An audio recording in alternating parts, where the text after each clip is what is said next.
Assalamualaikum warahmatullahi wabarakatuh.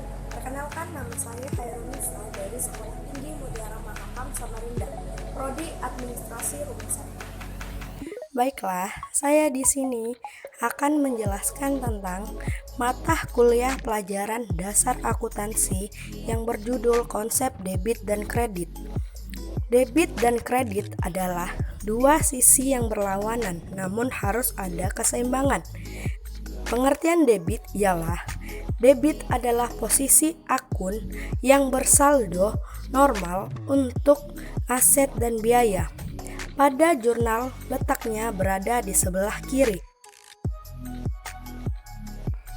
Maksud saldo debit adalah jika ada aset atau biaya mengalami penambahan harus didebit di sebelah kiri dan harus dikredit di sebelah kanan jika terjadi pengurangan.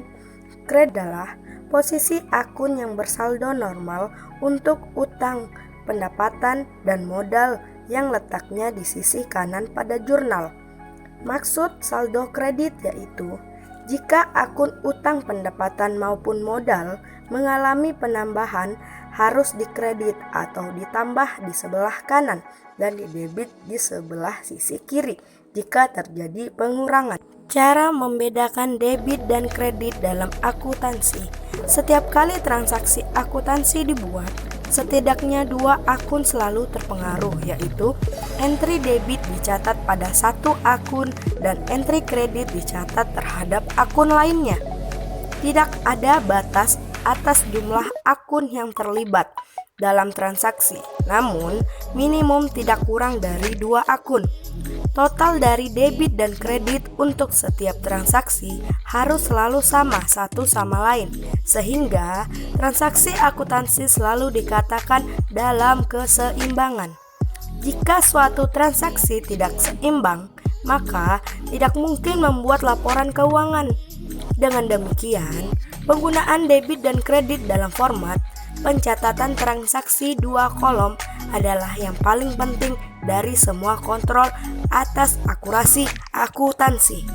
Ada juga pembedaan antara debit dan kredit, yaitu pertama, debit sisi kiri akun buku besar, sedangkan kredit berhubungan dengan sisi kanan akun buku besar.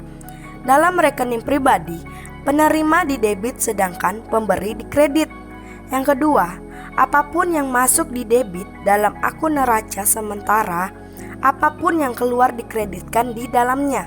Yang ketiga, untuk laporan laba rugi, semua pengeluaran dan kerugian di debit, namun semua pendapatan dan keuntungan dikreditkan.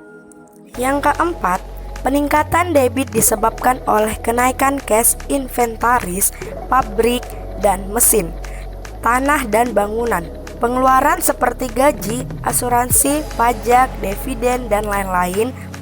Peningkatan kredit ini disebabkan oleh kenaikan dana pemegang saham, biaya keanggotaan, pendapatan sewa, laba ditahan, utang, dan lain-lain.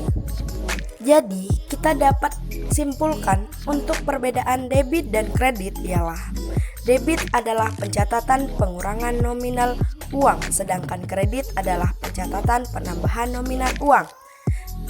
Transaksi debit dapat diartikan sebagai aktivitas menabung di bank, sedangkan kredit adalah aktivitas mengeluarkan uang di bank atau bisa juga meminjam uang di bank. Yang ketiga, debit merupakan pencatatan pembukuan tentang pengurangan deposito. Selanjutnya, penggunaan debit dan kredit dalam akuntansi. Yang pertama, aset. Pertama adalah istilah yang disebut dengan aset. Aset ini sendiri merupakan harta yang berupa harta lancar dan tidak lancar. Harta lancar merupakan harta yang paling mudah dicairkan atau liquid. Beberapa akun liquid dalam aset lancar diantaranya ialah kas dan setara kas, piutang usaha, sewa dibayar di muka, dan masih banyak lagi lainnya. Untuk aset tidak lancar ialah mesin, kendaraan, dan peralatan kantor. Jadi, ketika akun aset ini bertambah, maka posisinya akan berada di debit. Selanjutnya adalah expenses atau beban. Ini bisa diartikan sebagai beban atau pembelanjaan yang harus dilakukan agar bisnis terus berjalan. Untuk beban atau expenses ini juga ikut bertambah jika didebitkan dan berkurang jika dikreditkan. Selanjutnya yang ketiga ialah liabilitas dan ekuitas. Sebagai contoh perusahaan, Anda telah melakukan pinjaman kepada pihak bank X sebesar 50.000 untuk modal usaha. Dari jurnal di atas diketahui bahwa kas bertambah sebesar Rp50.000 dari pinjaman bank. Hubungan debit dan kredit ini bisa diumpamakan dengan sebab akibat. Selanjutnya yang keempat ialah akumulasi. Akumulasi ini nantinya di neraca akan mengurangi nilai dari aset tetap seperti kendaraan dan alat-alat lainnya. Dengan mencatat akumulasi dari kendaraan maupun alat-alat, nantinya akan dengan mudah menilai apakah aset tersebut mengalami kerugian atau keuntungan saat dijual. Dalam sebuah transaksi, debit maupun kredit memang tidak terpisahkan. Mengetahui kedua hal ini secara lebih dalam akan sangat membantu untuk melakukan pembukuan. Ini adalah dasar untuk membuat sebuah jurnal. Jika sedang mengelola sebuah bisnis atau hanya sekadar untuk mengatur keuangan, pengetahuan semacam ini sangatlah penting. Pentingnya pencatatan debit dan kredit di dalam perusahaan. Sebuah bisnis dalam perusahaan tentu sering mengalami transaksi, baik secara internal maupun eksternal. Transaksi-transaksi tersebut mengharuskan perusahaan atau membuat dokumen transaksi dalam bentuk laporan keuangan.